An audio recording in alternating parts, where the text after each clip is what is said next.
نحمدہ ونصلی علی رسولہ الکریم اما بعد اعوذ باللہ من الشیطان الرجیم بسم اللہ الرحمن الرحیم۔ رسول اللہ صلی اللہ علیہ وآلہ وسلم کا ارشاد مبارک ہے، جب نوح علیہ السلام کی وفات کا وقت قریب آیا، نوح علیہ السلام بہت بڑے نبی تھے اللہ کے، تو جب نوح علیہ السلام کی وفات کا وقت قریب آیا تو انہوں نے اپنے بیٹے کو قریب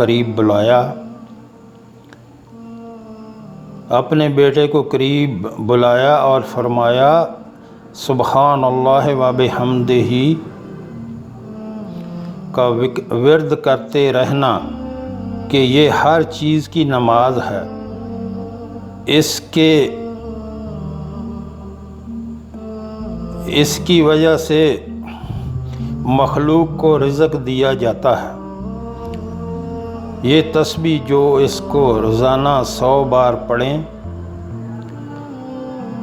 یعنی جب نوح علیہ السلام کا دنیا سے جانے کا وقت آیا تو انہوں نے اپنے بیٹے کو قریب بلایا اور فرمایا کہ میرے بیٹے یہ جو تسبیح ہے اس کا ورد کرتے رہا کرو، اس تسبیح کی وجہ سے مخلوق کو رزق دیا جاتا ہے، اور وہ تسبیح ہے سبحان اللہ و بحمدہ، جس کا مطلب ہے اللہ پاک ہے اپنی سب تعریفوں کے ساتھ۔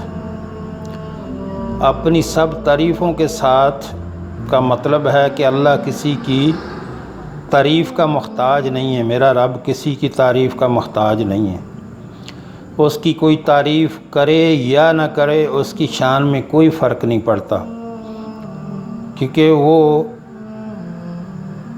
جیسے کہ یہ تسبیح میں بتایا گیا سبحان اللہ، اللہ پاک ہے، و بحمدہ اپنی سب تعریفوں کے ساتھ، یعنی اللہ پاک ہے، کوئی اس کو پڑھے یا نہ پڑھے، سبحان اللہ پڑھے یا نہ پڑھے اس کو کوئی فرق نہیں پڑتا، اللہ اکبر کہے یا نہ کہے اس کو کوئی فرق نہیں پڑتا، کہ وہ بڑی شان والا رب ہے۔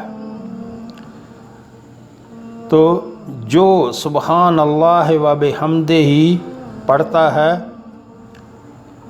یہ ہر چیز کی نماز ہے، اور اس کلمے کی وجہ سے پوری مخلوق کو رزق دیا جاتا ہے۔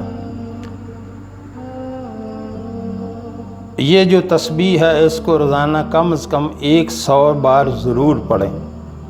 سبحان اللہ و بحمدہ چھوٹا سا یہ عمل ہے، بہت آسانی سے زبان پہ آ جاتا ہے، سبحان اللہ و بحمدہ، سبحان اللہ و بحمدہ، سبحان اللہ و بحمدہ۔ دیکھیں کتنا ٹائم لگتا ہے، بہت ہی چھوٹا سا عمل ہے، اب آسانی سے آپ کو یاد ہو سکتا ہے۔ اس کو روزانہ کم از کم جو ہے 100 بار پڑھیں، زیادہ پڑھیں تو زیادہ بہتر ہے، لیکن کم از کم 100 بار پڑھیں۔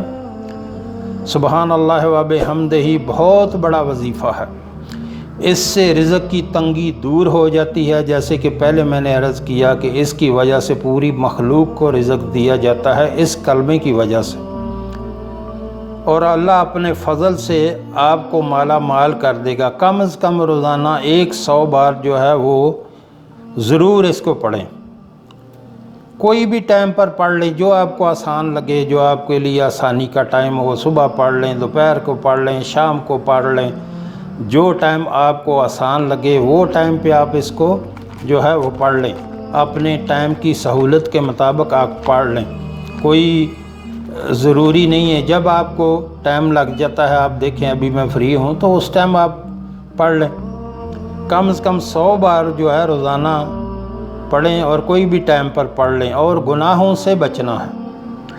یہ نہیں ہے کہ آپ یہ نیک عمل بھی بندہ کرتا رہے اور پھر گناہوں میں بھی پڑا رہے، گناہوں کی وجہ سے جو ہے وہ بندے کا رزق تنگ ہو جاتا ہے، اور یہ گناہوں سے بچنا جو ہے وہ سب سے ضروری ہے، گناہوں کی وجہ سے رزق میں تنگی ہو جاتی ہے۔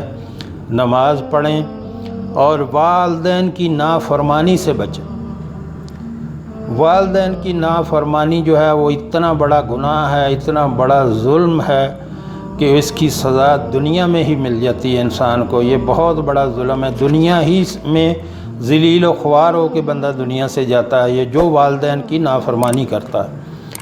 تو اس لیے نافرمانی والدین کی بہت بڑا گناہ ہے۔ جہاں جہاں میرے رب نے اپنی عبادت کا حکم دیا، وہاں وہاں اپنے والدین کے ساتھ نیک سلوک کرنے کا اور احسان کرنے کا حکم دیا۔ تو اس لیے جو بندہ کہے میں بڑا خیرات کرتا ہوں، میں بڑا نمازی پرہیزگار ہوں، میں بڑا ذکر اذکار کرنے والا ہوں، اور والدین کا نافرمان ہے، تو سب یہ چیزیں بیکار ہیں۔ سب سے پہلے نافرمانی والدین کی سے بچنا ہے۔ والدین کی نافرمانی بہت بڑا گناہ ہے، اس سے کوئی عمل جو ہے وہ آپ کو فائدہ نہ دے گا اگر آپ والدین کی نافرمانی کرتے ہیں۔ جو لوگ کہتے ہیں عمل کیا لیکن فائدہ نہیں ہوا، اس کی وجہ یہ ہے کہ گناہوں میں مبتلا رہنا اور نافرمانی کرنا والدین کی، اور نماز کی پابندی نہ کرنا۔ ان سب گناہوں سے توبہ کریں، یعنی ان سب گناہوں سے پہلے توبہ کریں، پھر ذکر اذکار کی طرف جائیں۔ اپنے والدین کی کبھی بھی نافرمانی نہ کرنا۔ جو والدین کی نافرمانی کرتے ہیں ان کے عمل جو ہے وہ قبول نہیں ہوتے۔ اللہ جو ہے ان کی طرف دیکھتا بھی نہیں ہے رحمت کی نظر سے۔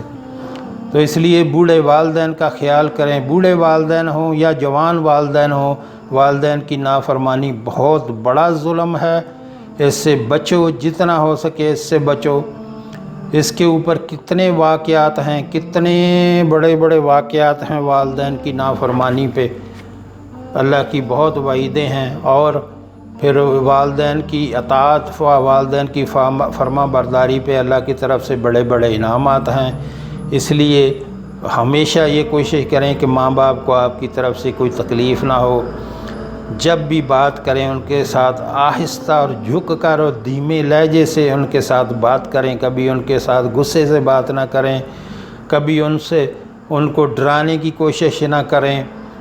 اور کہتے ہیں کہ سب سے بڑا بد نصیب وہ ہے جس کے والدین اس کے ڈر کی وجہ سے اس کو اپنی ضروریات بتانا بند کر دیں۔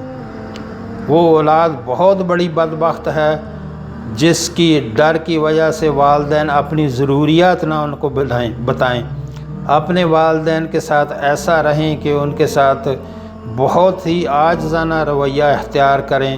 شام کو جب آپ کام سے گھر جاتے ہیں تو جاتے ہوئے والدین کے لیے کوئی اپنا 2 سیب لے لیں یا 2 آڑو لے لیں یا 2 کیلے لے لیں، جا کے اپنی ماں کے پاس بیٹھ جائیں، اپنے باپ کے پاس بیٹھ جائیں اور دھو کے لا کے ان کو کاٹ کے دیں۔ یہ ابا جی میں یہ آپ کے لیے لایا ہوں، اماں جی یہ آپ کو بہت پسند ہے، میں اس لیے آپ کے لیے لایا ہوں۔ انہوں نے کیا کھانا ہے بوڑھی عمر میں؟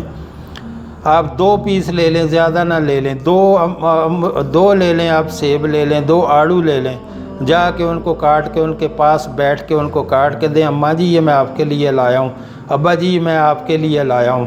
وہ تو خوش ہوں گے، بہت خوش ہوں گے، لیکن جو میرا رب خوش ہوگا بیٹھا آپ کو دیکھ کے، وہ جو جتنا خوش ہوگا اور اتنا آپ کو نوازے گا تو آپ اندازہ ہی نہیں کر سکتے۔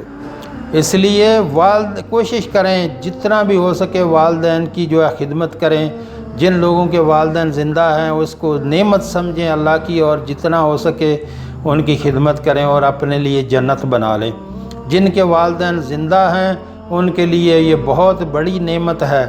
ان کو چاہیے کہ اپنے والدین کے پاس بیٹھیں، اپنے والدین کے ساتھ باتیں کریں، اپنے والدین کے ساتھ بیٹھ کے ان کے ساتھ ان کی تکلیفیں سنیں، اور ان کی باتیں سن کے پھر ان کی تکلیفوں کو کم کرنے کی کوشش کریں۔ جو وہ کام کہیں وہ فوراً وہ کام کریں، تو یہ دیکھیں میرا رب آپ کے کتنے پر خوش ہوگا انشاءاللہ۔ جو ہم نے پڑھا، جو ہم نے سنا، اللہ ہمیں اس پر عمل کی توفیق عطا فرمائے۔ وآخر دعوانا الحمدللہ رب العالمین۔